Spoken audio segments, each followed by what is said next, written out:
At 4 a.m., my cop neighbor texted, "Don't let your kids go to school. You'll understand by 10 a.m. God bless." I kept them home, confused and freaked out. Then at 9:55 a.m., the principal called and my blood ran cold. I woke up to my phone vibrating so hard it nearly slid off my nightstand. It was 4:11 a.m. The whole room was dark except for that stupid rectangle of light blinding me.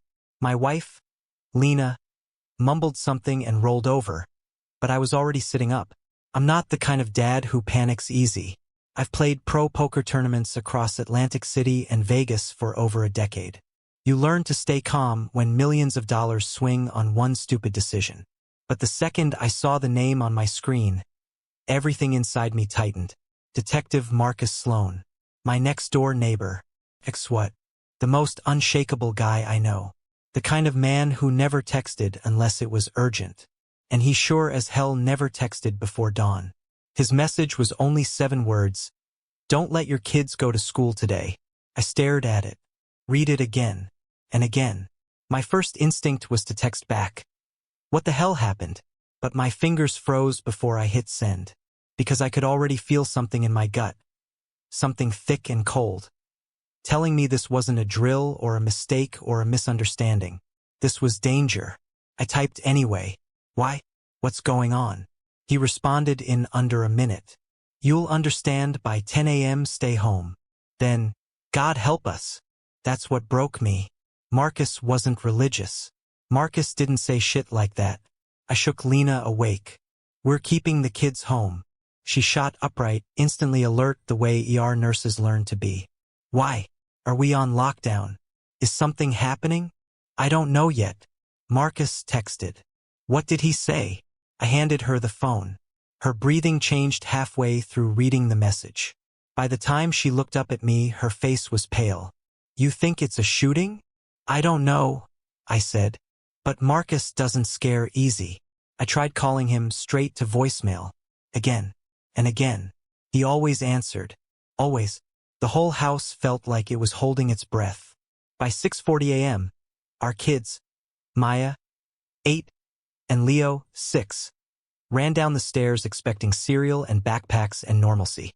Instead, they found me and Lena cooking pancakes, both of us still fully dressed from the night before. "No school today," Lena said. "Is this a holiday?" Leo asked. Maya, who has my radar for bullshit, squinted at us. "It's Wednesday. We're doing a family day," I said. "Just trust me." Her eyes locked onto mine in a way that made me feel naked. But after a long second, she nodded. We spent the morning pretending things were fine. Blanket forts, Disney Plus, board games. But every time I looked at the clock, my chest tightened. 9:12, 9:27, 9:41. Each minute felt like a fist closing around my throat. At 9:55, my phone rang. Ridgecrest Elementary Principal's office flashed across the screen. My blood went cold. "Mr. Callahan," Principal Dyer said when I answered. His voice was too calm, forced calm. "I'm calling to confirm Maya and Leo are home with you." "Yes, they're here." "Why? What's going on?" A long silence. "Mr. Callahan, there's been an incident at the school." My knees nearly gave out. Lena grabbed my arm. "What kind of incident?" "I can't release details yet. Police are on site. The children have been evacuated. But I need you to listen to me." His voice cracked. "You should be very, very grateful your children weren't here this morning." Before I could speak, Lena gasped and pointed at the TV. Breaking news. Live footage. Police tape. Hazmat suits. Parents screaming. Then my phone buzzed again. A text from Marcus. "Your kids are safe. Do not talk to anyone. I'll explain everything tonight." And Callahan, brace yourself. My entire world tilted. Because whatever happened at that school wasn't random. And somehow, someway, my children were supposed to be part of it. If I'm being honest, the reason Marcus Sloan's 4 a.m. warning hit me so hard is because of what happened the night we moved into Ridgecrest 2 years ago. The moment I realized he wasn't just some friendly neighbor with a badge. He was someone who'd seen enough darkness to recognize it before anyone else could. Back then, we just bought the house, me, my wife Lena, Our kids Maya and Leo. I'd been playing professional poker for over 12 years, hopping between Atlantic City, Vegas, even overseas tournaments. Poker sounds glamorous, but it's mostly hours of staring at strangers trying to figure out which ones are lying and which ones are waiting to eat you alive. Turns out, that's a skill that translates a little too well outside casinos. Anyway, we'd barely finished unloading boxes when Marcus walked over.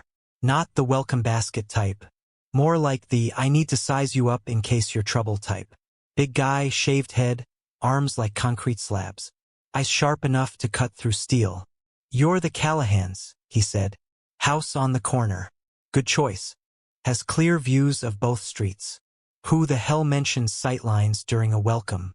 But he shook my hand firmly, introduced himself as a detective with Metro PD, and said, "If you ever need anything, come to me first." At the time, I figured he was just a guy with boundary issues. Turns out he was giving me advice I'd need way too soon. Ridgecrest looked perfect on the surface, tree-lined streets, a top-rated elementary school, neighbors who waved while power washing their driveways. But you stay somewhere long enough and the cracks appear. For example, Principal Dyer. People worshipped the guy. PTA moms called him the heart of Ridgecrest. And sure, he had the smile, the speeches, the whole polished educator vibe. But something in his eyes always bothered me. They were too calculating. Like he was always assessing, always adjusting. And then there was Vice Principal Rowan Hale, the man everyone trusted with their kids. The guy who knew every student's name. PTA moms adored him just as much as the principal, maybe more. He had that gentle mentor energy. The kind of man who bowed his head while listening to you, like anything you said was important and tender and fragile. But Maya hated him. She never said it directly. She just got quiet any time he walked into a room. Whenever his name came up, she'd fidget with her hands.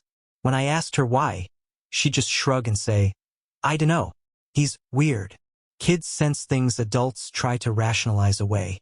One day, about 3 months ago, she came home and said she saw Mr. Hale arguing with a man in the school staff parking lot.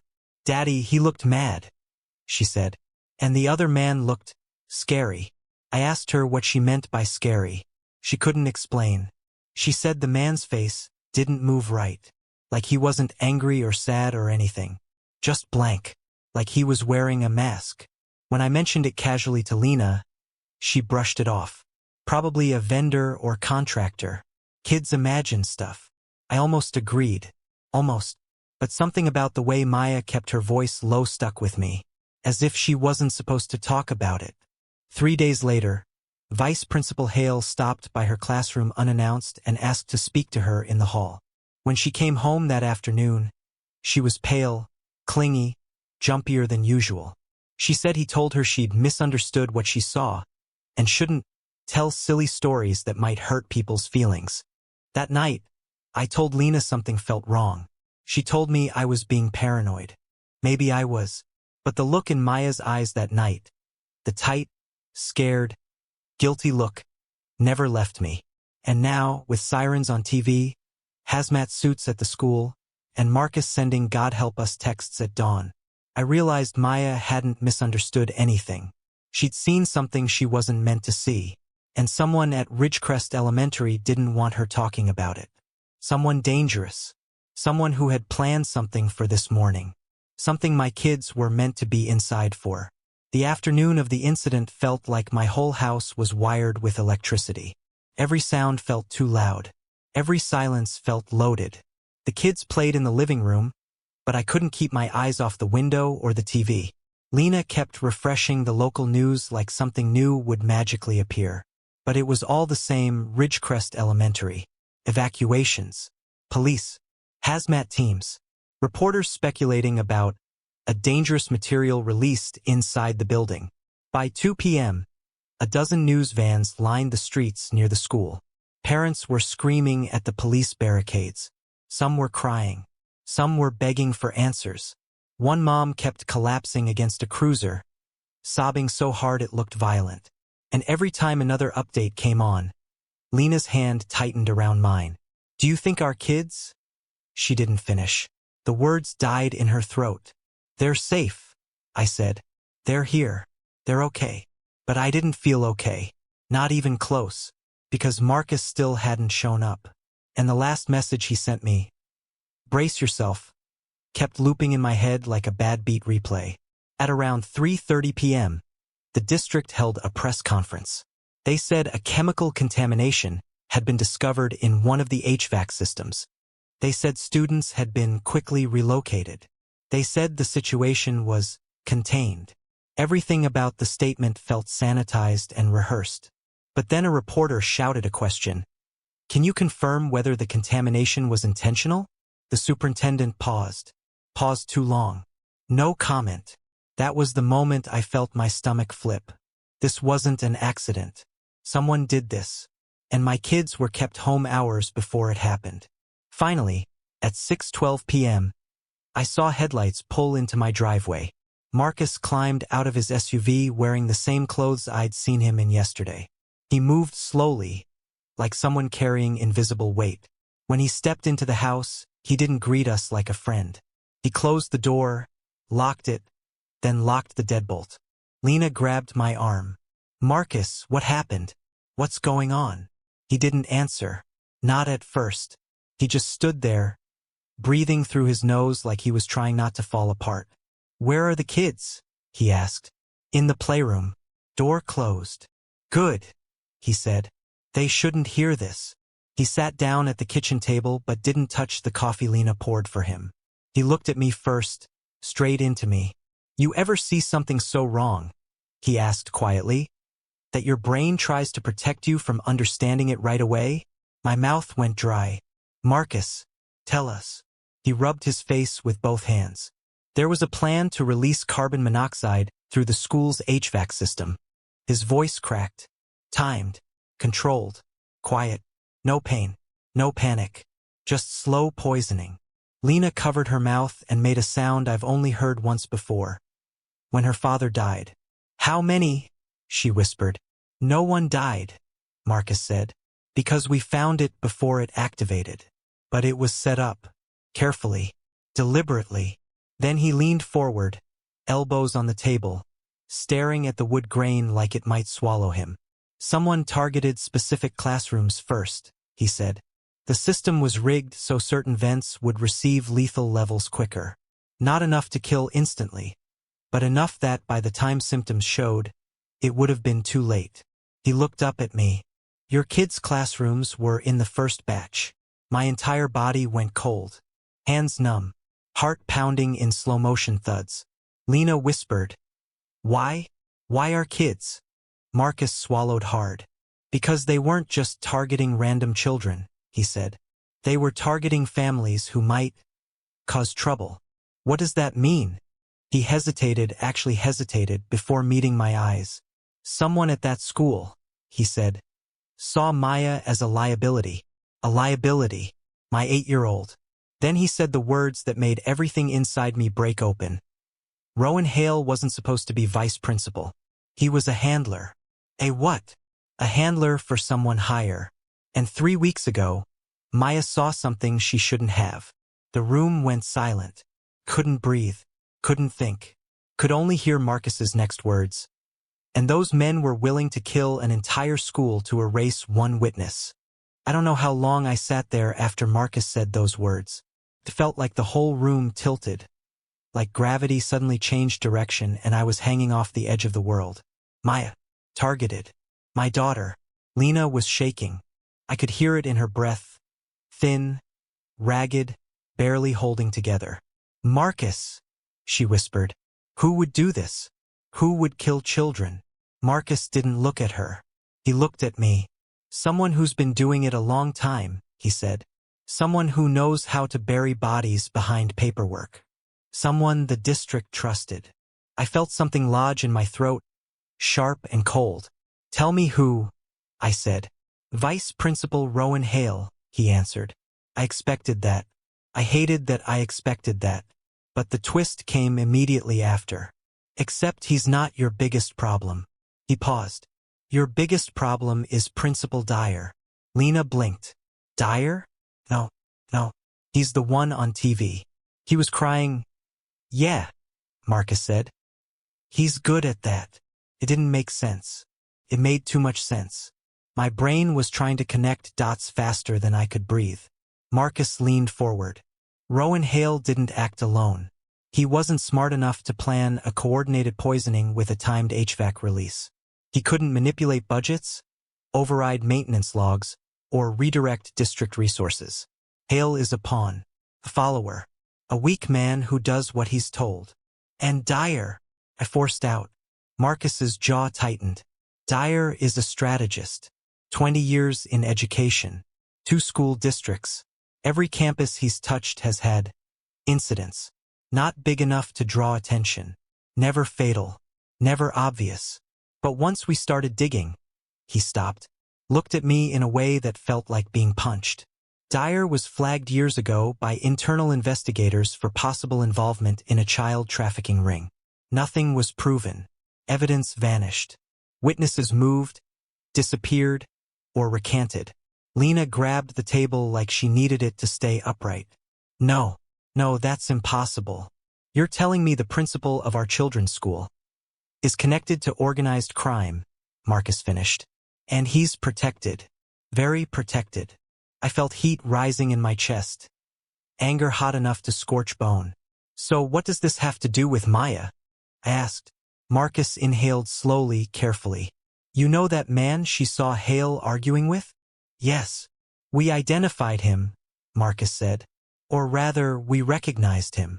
He slid his phone across the table. A photo. A man. Blank face. Cold eyes. Expression so lifeless it looked unreal. That's Elias Granger, Marcus said. A fixer. A ghost. The kind of man people hire when they want a problem handled and don't want fingerprints. And Hale was meeting with him? I asked. Hale was terrified of him, Marcus said. We've confirmed that. But Granger? He reports to someone. Someone who has been funneling money, resources, and children through various school programs for years. My stomach dropped. Are you saying? Yes, Marcus said quietly. I'm saying Dyer is the one behind it. And Maya seeing Granger talk to Hale. He looked me dead in the eye. That made her a loose end. The room felt suddenly too small, too warm, like the air was gone. But Marcus wasn't finished. The carbon monoxide attack wasn't the real plan, he said. The real plan was to blame an accidental malfunction on a maintenance worker, someone disposable. But when the district discovered Maya had mentioned the parking lot argument to her teacher, Dyer made a decision. What decision? The defective HVAC they found? Marcus said. It wasn't defective. It was intentionally modified. And they planned to let certain classrooms get hit first. He hesitated. Classroom 2B, Maya's room, was first on the list. Lena sobbed into her hands. I felt like my bones turned to dust. Marcus lowered his voice to almost nothing. And here's the part that's going to destroy you, Callahan. He leaned in. You weren't warned by coincidence. I frowned. What are you talking about? Marcus looked shattered. The warning, he said. The text I sent? My chest tightened. Yeah. What about it? Marcus shook his head, breathing like he was in pain. I wasn't the one who sent it. For a few seconds, I forgot how to breathe. What do you mean you didn't send it? I asked. Marcus looked like he'd aged 10 years in the last 10 minutes. His eyes were red, his shoulders slumped, and when he finally spoke, his voice sounded scraped raw. I never picked up my phone at 4 a.m., he said. I wasn't even home. Then who? I don't know. He swallowed hard. But someone wanted your kids out of that building. My mind spiraled. Either someone inside the operation had second thoughts, or someone with their own agenda made sure my kids survived. Neither possibility comforted me.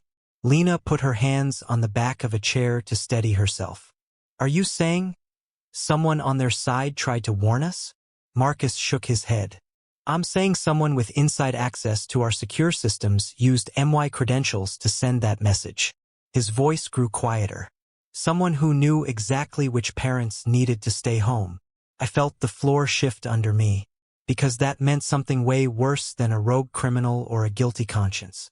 It meant the operation was so deep inside official channels they had access to police systems. It meant we weren't fighting a couple of corrupt school administrators. We were fighting a network. Lena whispered, "So we're in danger. All of us." Marcus didn't sugarcoat it. "Yes, and if they realize their plan failed because of that message, they'll want to know who tipped you, and they will assume you know." A cold wave rolled through me. "So what now?" I asked. Marcus exhaled.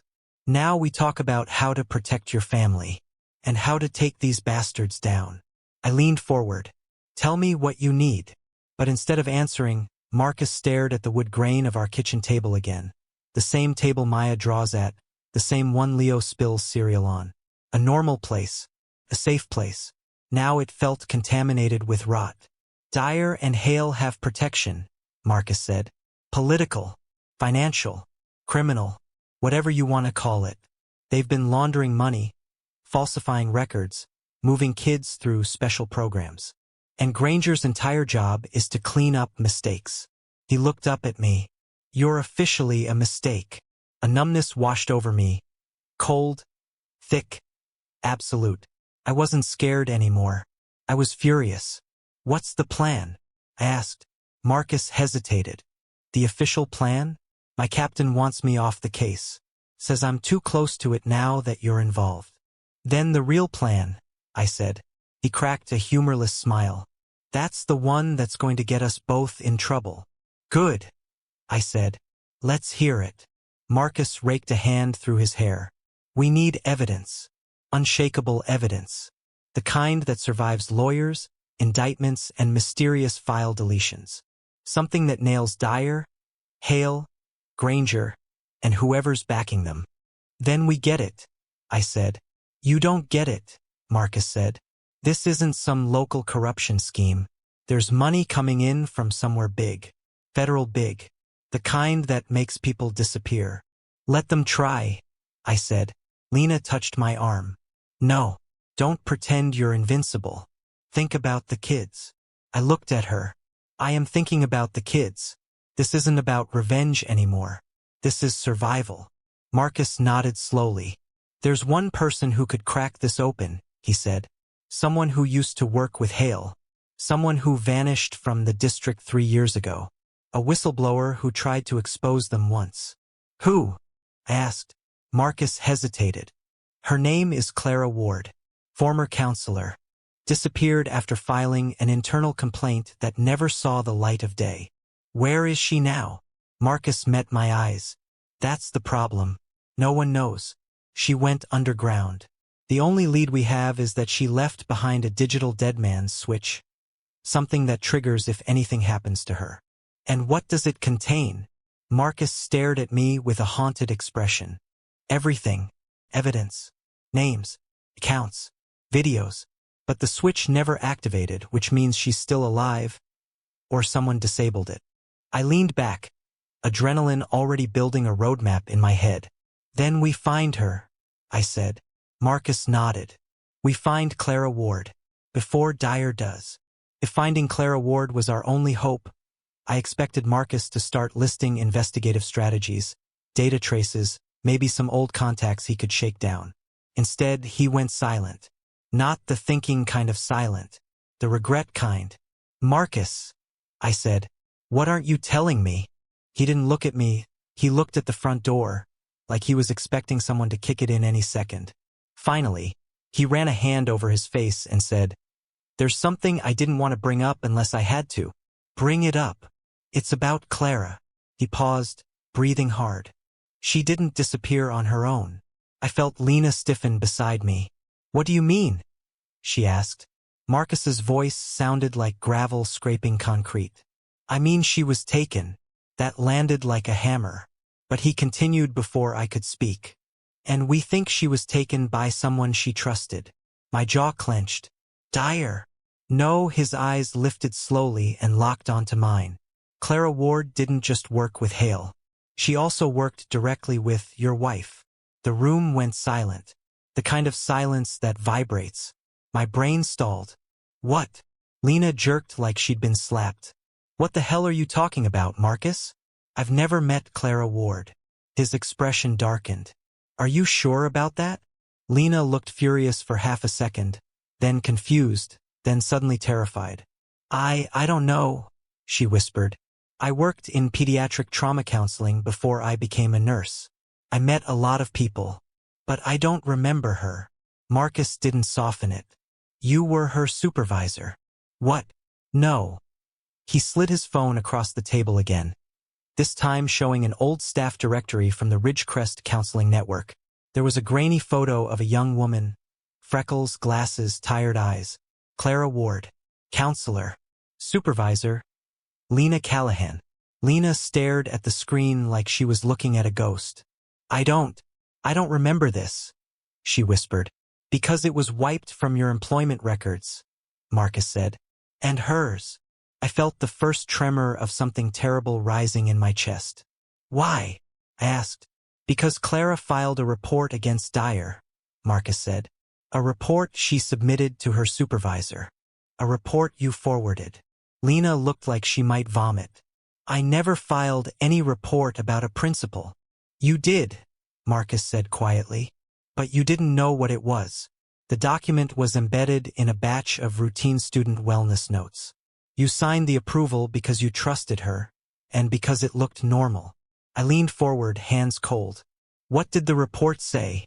Marcus locked eyes with me. It said Dyer was grooming vulnerable students through special mentorship programs. It named Hale. It named a district official. And it included descriptions that matched footage Clara claimed to have seen. I felt bile rising. And what happened to her after she filed it? I asked. Marcus closed his eyes for a moment. She vanished. 2 days after you signed the approval. Lena covered her mouth. Oh my God. Then he said the part that chilled me to the bone. The last person she met with before disappearing was a woman. A woman who looked just like you, hair, build, everything. Witnesses swore it was you. That's ridiculous, Lena snapped. I was at work. I know, Marcus said, voice low. But someone impersonated you. Someone used your identity. Someone used your signature on additional forms. I felt my fists slowly curl. Why target Lena? Marcus hesitated. Because if Clara ever resurfaced, it would look like your wife helped file the report, and then helped make her disappear. Lena froze. Jesus. They set me up. No, Marcus said. They used you as a shield. A horrifying realization washed over me. Why? I demanded. Why her? Marcus looked at me with something like dread. Because Callahan. Lena wasn't a random choice. She didn't just work with Clara. He paused, then delivered the gut punch. She was part of the same internal network Dyer was exploiting, and she didn't even know it. I stared at my wife. My wife stared at me, and for the first time since this nightmare began, I wasn't sure who was actually safe in my house. I don't know how long I stared at Lena after Marcus dropped the bomb. It felt like the walls were shrinking around us, like the house itself wanted to push us apart. Lena looked wrecked, like someone pulled the floor out from under her and she was still trying to decide whether she was falling or floating. Marcus, I said, my voice barely controlled. Tell me exactly what they used her for. He hesitated. That hesitation scared me more than anything else. Speak, I said. Marcus exhaled through his teeth, like the words tasted poisonous.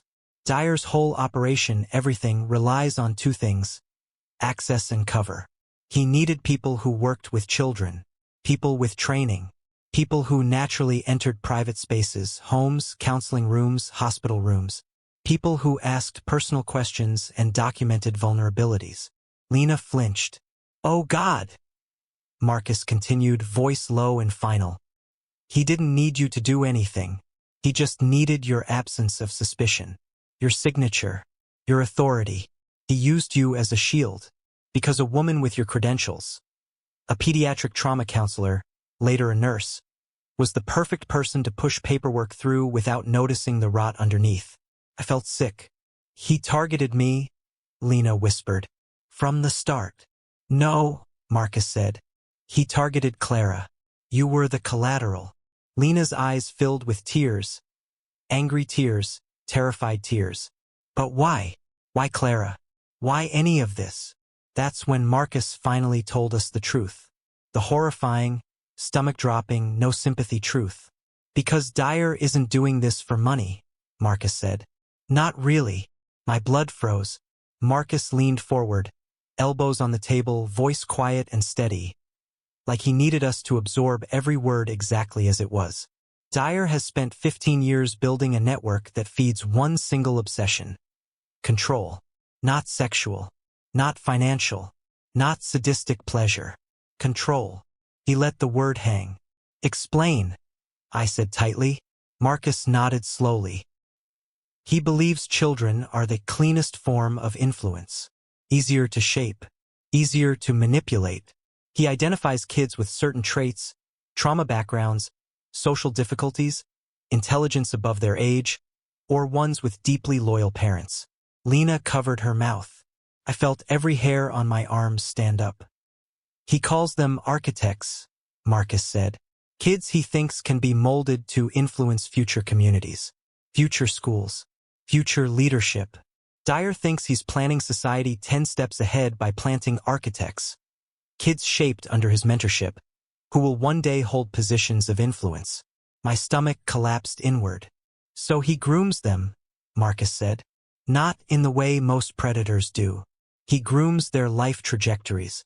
Academics, clubs, friend groups, parents, everything. I stared at him. You're telling me he's been breeding his own future power structure? Yes, Marcus said. Exactly. And Clara found out? I asked. She did more than find out, he said. She documented it. In detail. She saw patterns, transfers, recommendations, falsified evaluations. Kids pushed into certain paths. Parents manipulated. Some moved. Some intimidated. And Dyer just got away with it? Marcus nodded. He had leverage over the right people. Enough dirt to keep anyone from challenging him. Until Clara. She was the first one to connect the dots. The first to put the word coercive grooming in a report. And the district buried it. They buried her. Lena sobbed. I felt fire in my veins. And Maya? I asked, voice shaking with rage I could barely contain. Marcus hesitated barely, and that hesitation was enough. Tell me. He swallowed. Maya caught Dyer's attention because of her intelligence, her empathy, her awareness. I felt the world tilt. He wanted her, Marcus said. Not to hurt, to mold. She was supposed to be one of his architects. Hale was supposed to monitor her, keep tabs, shape her path. My skin went cold. But when she saw Granger, a real enforcer, someone outside Dyer's controlled world, she became unpredictable. And Dyer doesn't tolerate unpredictability. I felt something break inside me. So he tried to eliminate her, I said. Marcus nodded once. Your daughter wasn't just a witness, he said. She was a failed asset. The kind of asset men like Dyer erase without hesitation. And in that moment, something inside me snapped so cleanly I almost heard it. Because now I understood something I didn't before. This wasn't about justice. This wasn't even about survival. This was war. The strange how calm you become when you've crossed a line you can never walk back from. Not peaceful calm. Focused calm. The kind you feel right before a final poker hand. When the chips are in the center, the cards are face down, and everything in your life hinges on what happens in the next 60 seconds. That's the calm I felt the night we ended Dyer. Marcus didn't want Lena or the kids anywhere near Ridgecrest after the truth came out. He got them placed in temporary protective housing under another name. I hugged them goodbye like I wasn't sure I'd get another chance. Because honestly, I wasn't. Marcus and I drove together to Dyer's private office at Ridgecrest Middle School, the place he ran his operation from. The district had closed every campus after the attack, which meant the building was empty except for whatever files, servers, and secrets Dyer kept locked away. We didn't have a warrant. We didn't care. Marcus picked the back security door like he'd done it 100 times. Inside, the halls were dark. Quiet. Not creepy quiet, dead quiet. Like the place was holding its breath. We reached Dyer's office. Marcus nodded. I pushed the door open. Principal Harold Dyer was already inside, sitting at his desk, hands folded, waiting. It took everything in me not to lunge at him. He smiled when he saw me. "Mr. Callahan, I assume you're here about your daughter." My jaw clenched so hard it hurt. "You're done." "Oh, I doubt that," he said calmly. "People like me don't get done. We get repositioned." Marcus stepped beside me. "You had an entire school on that HVAC kill list." Dyer shrugged, like we were talking about budget cuts. "Necessary. Sometimes you prune a branch to save the tree." I took a step toward him. "You targeted Maya." "No," he corrected. "I selected Maya, until she became uncooperative." Uncooperative. That word almost broke me, but Marcus beat me to him. He slammed Dyer against his desk, forearm pressing into his throat. "You sick son of a—" Dyer didn't fight, didn't flinch, just looked at me. "Mr. Callahan, you're playing the wrong game. I didn't choose your family by accident." That stopped both of us cold. "What the hell does that mean?" I demanded. He chuckled. "Oh, you really don't know, do you? Your wife, Lena, she wasn't random. She was recommended to the district by one of our partner organizations. Her background, her access, her credibility. She was perfect. You were perfect." I felt my stomach twist. "You're lying." "Yes," he said with a soft laugh. "That's what everyone said about Clara Ward too." I saw red. Pure, blinding red. Marcus tightened his hold. "Tell him where Clara is." "She's alive," Dyer said. "Useful, even. But she's not your concern anymore. None of this is. Because you're not leaving this room with anything that matters." He smiled wider. "And nobody beyond this district will believe a disgraced detective and a gambler." Marcus looked at me. I looked at him. We both knew the plan. I reached into my jacket and pulled out the tiny button camera. A twin to the one Marcus wore. "Funny thing," I said. "We don't need anyone to believe us." Dyer blinked. "It's already uploaded," I said. "Autosync. Cloud redundancy. Multiple recipients." Marcus leaned close to Dyer's ear. "You're finished." The look in Dyer's eyes, the fear, was the first real human thing I'd ever seen in him. We left him there for the feds. Marcus made a call. By dawn, Dyer was in handcuffs. The school district was swarming with investigators, and every file Clara Ward left behind, triggered by our evidence, went public. Clara was found 2 days later. Alive. Traumatized, but alive. Hale was arrested.